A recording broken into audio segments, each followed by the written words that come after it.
আশা করি সবাই ভালো আছেন। তো আমরা এমন এক মাসের রহমতের একটা মাসে সবাই একত্রিত হয়েছে, একসাথে ইফতার করলাম। এটা আসলে একটা আল্লাহর অনেক বড় নিয়ামত। মানে একটা রহমতের মাস আপনাদের সামনে এসে হাজির হয়েছে একটা সৎ উদ্দেশ্য নিয়ে।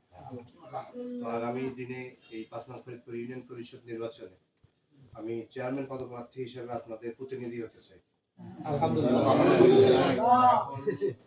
পরিচয় দিয়ে সেরে আমি মোহাম্মদ জাহিদ হাসান রিগেন।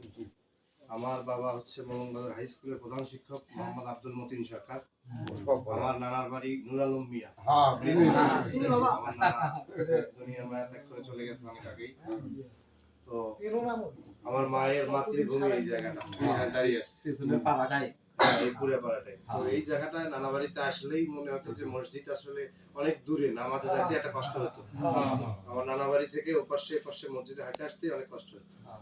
আসলে এই জায়গায় এরকম কাজ আমাদের ওইদিকে খেয়াল করলে দেখবেন পাশাপাশি অনেক তো সেদিক থেকে আপনারা অনেক পিছিয়ে আছেন।